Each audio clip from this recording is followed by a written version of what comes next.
In this video, we will have a look at how to connect to Backendless and save or show all our contacts in a list view.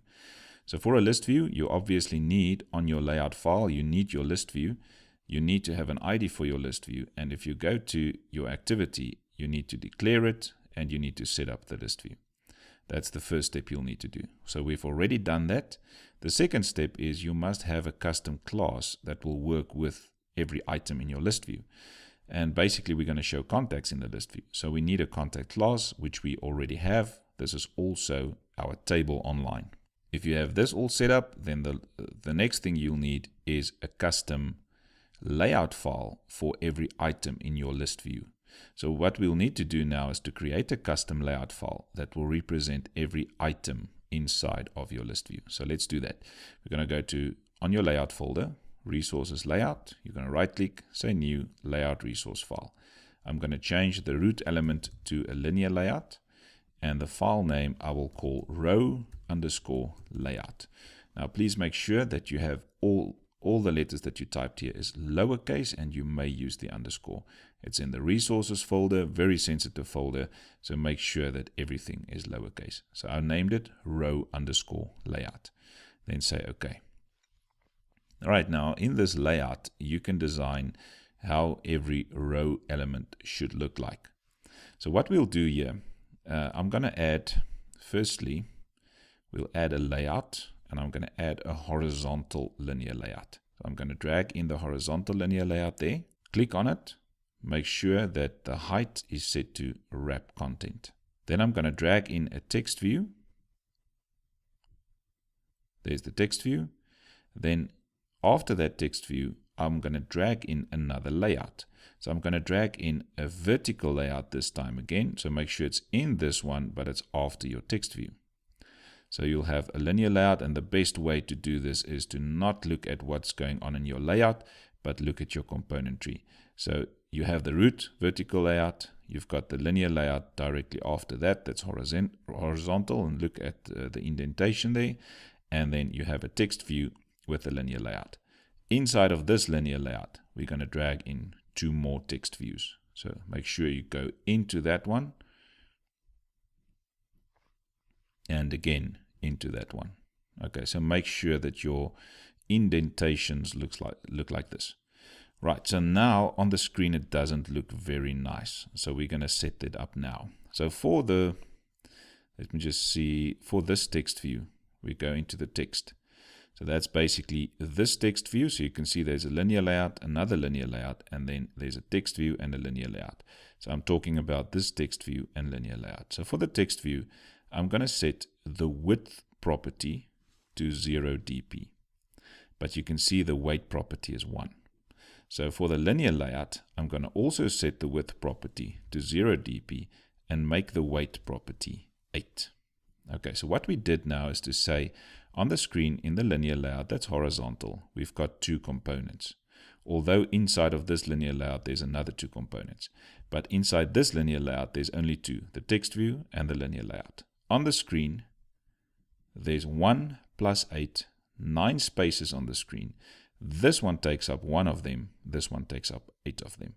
So if you look at your design, you can see that this text view takes up 1 out of the 9 spaces, and that one takes up the rest. Okay, now let's go into this text view, and what I want to do here is to just give it the text A. I'm going to explain later on. Just give it the text A. I'm going to go down and set the gravity to center horizontal, and then I'm going to go down and set the style to bold and the text size to, let's make it 48. So just type it there, 48. So we'll have a nice A there. So basically for every contact, let's say that guy's name is John, we'll show a J there and then show the contact's name. Okay, so that's the first one. We're going to have a big character there and just leave it as an A. We will change it later on. Then in your linear layout, let's click on the first text view there, and we're going to make that one a bit bigger and also bold. So I'm going to have it bold, and let's make this text size, let's leave it at 18. Okay, and keep that one small. So let's click on the top text view there. I'm going to add the margin on the left of 10. maybe even more, 15. And then the one at the top, let's make it 10. So that is beginning to look like something. So on the left we have 15, so click on that text view, and on the left also we'll have a 15 there to have them aligned. So this is what we want for our layout. So we'll have there the first character of the name, there will be the name, and that will be, let's say, the mail or the email. Now let's set the background for this one as well. So let's click on this linear layout that's horizontal, which is basically your whole layout there. And we want to set the background color there as a color, let's make it a primary color. And then also on these texts, I'm going to select all, just make sure you only select the text views. And then I'm going to set the text color to be a white. So it's a hash with 4 Fs. Right, so we've got a white there, and then click on that linear layout again. And let's change the margin of all to, let's try 5. Yeah, let's try 5. Okay, so it will look like this. Now it's also important that we go to every text view that we want to set. And I'm going to say TV char for that one. That will show the character. This one will show the name. So I'm going to call it TV name. And this one will show, well, you can choose between the male or the number. Okay, so there's the information that we need. We're done for this row layout, and now the last thing that we will do in order to get our list view to show is a custom adapter class. Right, so what you need to do is to right click here and say new Java class. Now for this Java class, you can call it what you want. I'm going to call it contacts adapter. Click on OK. And what we need to do for this class is have it extends array adapter. So we're going to say array adapter, and the type of this array adapter will now be that custom class that we have, which is our table also in Backendless. It's called contact. Okay, so that's the array adapter. Then you will keep on getting this error, so don't worry about the error there until we have the constructor all figured out. So we're going to have a context variable here, and that's just basically what is using this specific adapter. So we'll basically use it inside of the contact list. That will be the context. And then also we'll have a private list, and that list will contain contact objects, and we're going to call it, let's call it contacts. Contacts. Come on. Okay, now that import, Alt Enter if you do not have the import there. So basically in the constructor, we'll receive two things. The context, that's the class that will be using this, and the list will be the one that we get from Backendless, and we'll pass it into this method. So we're going to have a public constructor. That's going to be public contacts adapter. And what we want to accept is a context. Let's call it context as well. And we want to accept a list of contact objects. And I'm going to call it list. Right, so that's what we're going to accept when we create a new contacts adapter. We will say contacts adapter, whatever equals new contacts adapter, pass in the context and the list that we got from Backendless with all of our contacts. Okay, so now what we want to do here, very important, and that's why we still have this error, is we need to send something to the super class, which is the array adapter class. So what we need to send there is firstly the context. So I'm going to pass in the context. Second one that we need to send through is the custom layout. So our layout is called row underscore layout. So that's the one we want to pass through. So it's going to be r.layout.row underscore layout.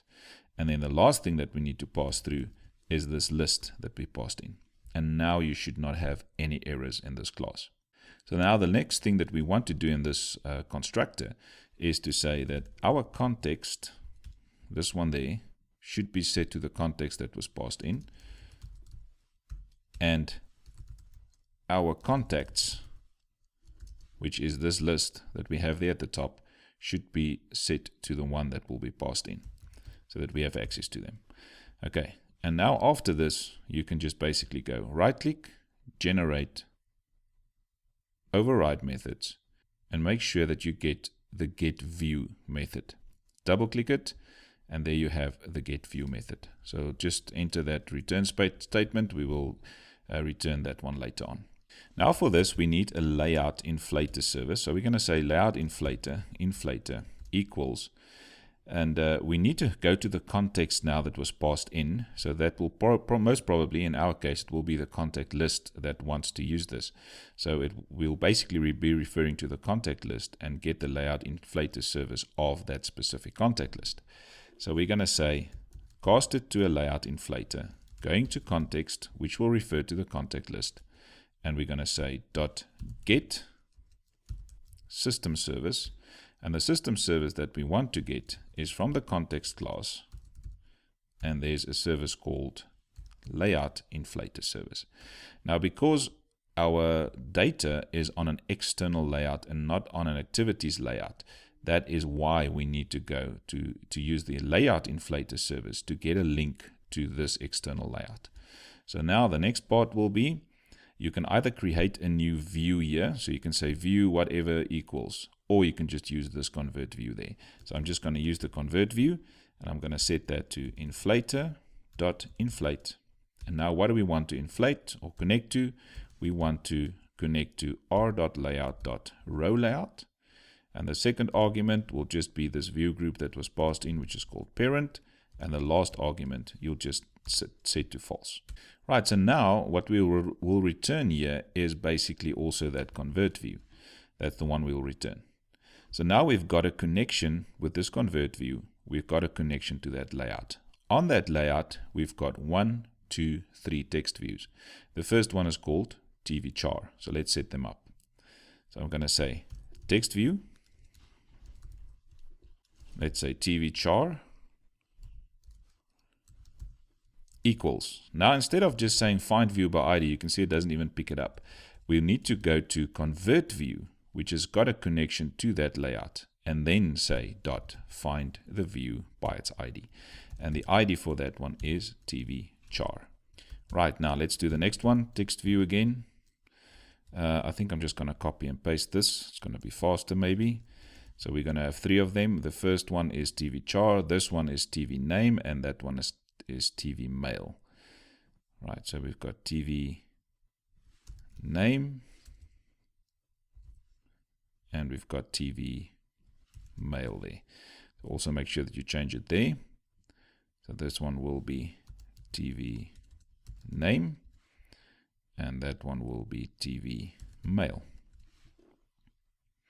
Right, so now we've set up all the components, and now we need to decide what are we going to put where on this layout. So remember, for the A there, we want to actually take the name of the guy's first character.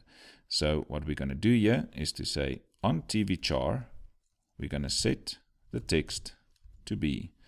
Now remember, this is the list of all the contacts that was passed in, and we've set that list to our contacts. So we've got directly access to it. So we're going to refer to contacts dot get, and then the position where we are currently is identified by this position. So I'm going to say get position and then call get name. So that gets the name of the contact. But I'm going to convert to just make sure that the user typed that in all uppercase. I'm going to convert it to uppercase and then use the character add method to get the first character. And then I will just add some space there so it will be a string. You can also use the character class, so character.toString, and then pass all of this in there to convert it to a string. Then for the TV name, we're going to set the text to contacts, going to the list again with all the contacts, go to that specific position and just get the name. Okay, so for this one, we'll just show the character of the name. That one will show the name, and that one will show the mail. Okay, so now that's the next one, TV mail. Set text, contacts, .get, position, .get, email. And now we have all 3 of those values set, and we are good to go. Right, so this is the contacts adapter. You can close the contacts adapter now, or let's just leave it open. The row layout is done. The contact list, we can close that one. Okay, so now in contact list, we've already got a link to the list. So now what we want to do next is to actually go and get the data from Backendless. So after all of these, we can just go and set up a where clause. So that will be the first thing. We will need to connect to Backendless and tell them, you know, we want to get all the context where this specific values is true. So what we want to get is where our, remember in the context or in the application class, where our user is a specific user. So back into contact list, we're going to set up a where clause, and the where clause will be where. Now if we quickly go to back to the website, on our contact table we have a user email column.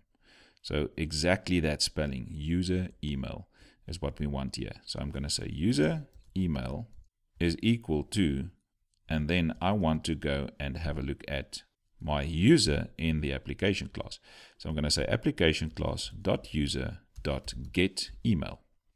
Now just remember that actually how we want this to be, if I can just quickly remove this, we'll type it now again.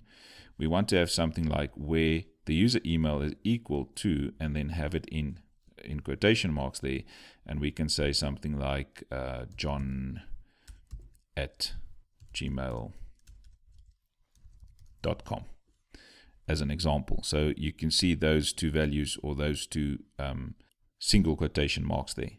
Okay, so that's how we want that. So I'm going to remove it. I'm going to keep the open one there to open it up. Then we're going to have our application class dot user dot get email, and then we will need to close it also. So we'll basically say where the user email is equal to whatever the user's email that's currently logged in is. That's the contact list, or the contacts that we want to extract. And then after that, we're going to create a data query builder, and I'm going to name it, let's say just query, or actually let's call it query builder equals data query builder. Data query builder dot create. Right, so that creates a new query builder for me, and then on that query builder we can go and set a few things. We can set the where clause now, and we're going to set the where clause as the where clause that we use there. So basically we're setting the where clause as where the user email is equal to this user email that's currently logged in. Then after that, we can also go to the query builder and set a group by. So this is how I want to sort my data.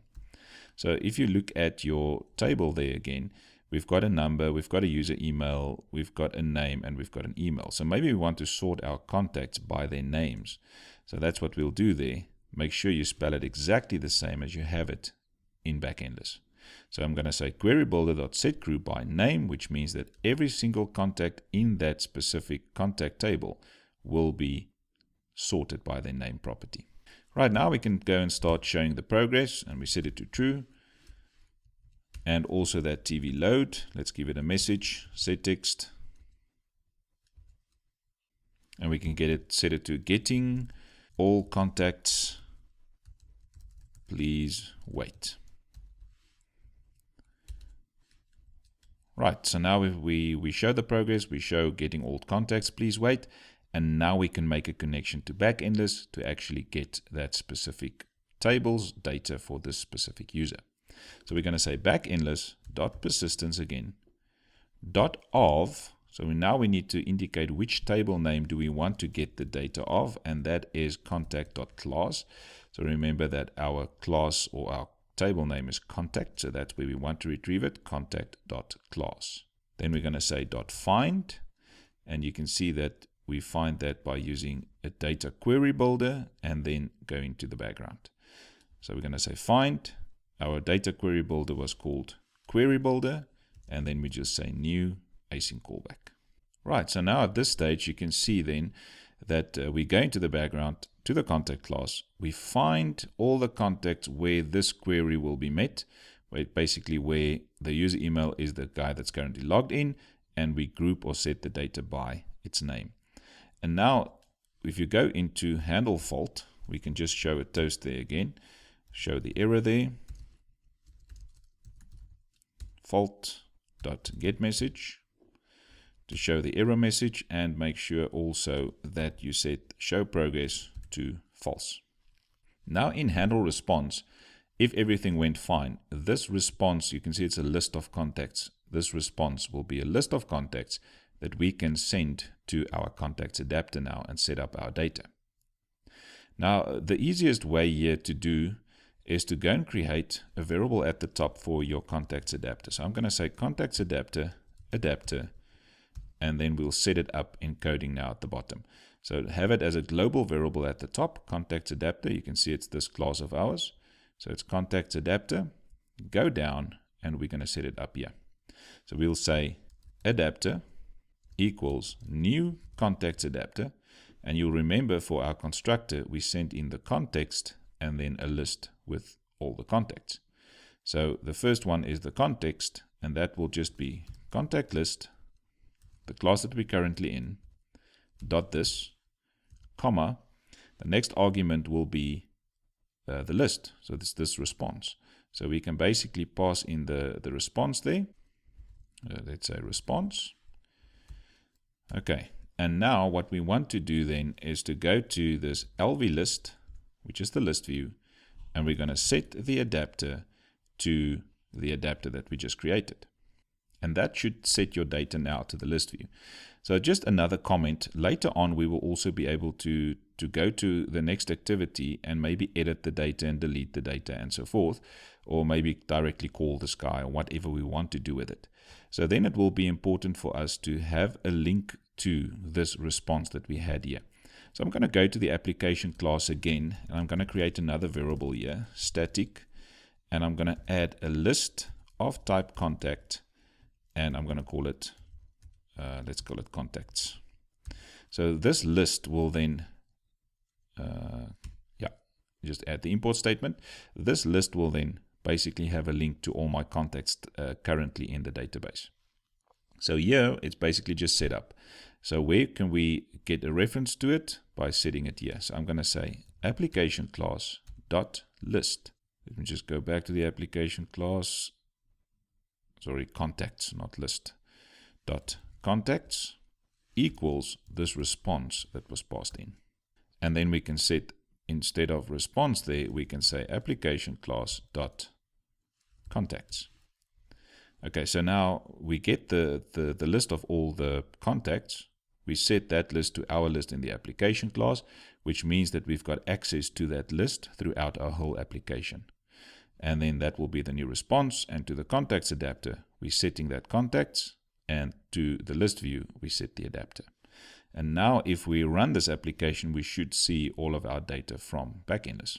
So just remember here to say show progress false. And let's just remove this white space there. And let's see if our app works by running it quickly. Right, so there you can see the app is running, logging in this person.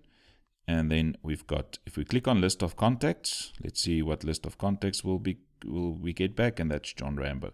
So if I quickly go back to Firefox, you can see that I've got John R at Gmail, there's John Rambo, and the user email is Chuck. So I've got johnr@gmail.com. Let's go back there, johnr@gmail.com. So that's exactly this one user that we have online that I have displayed now here.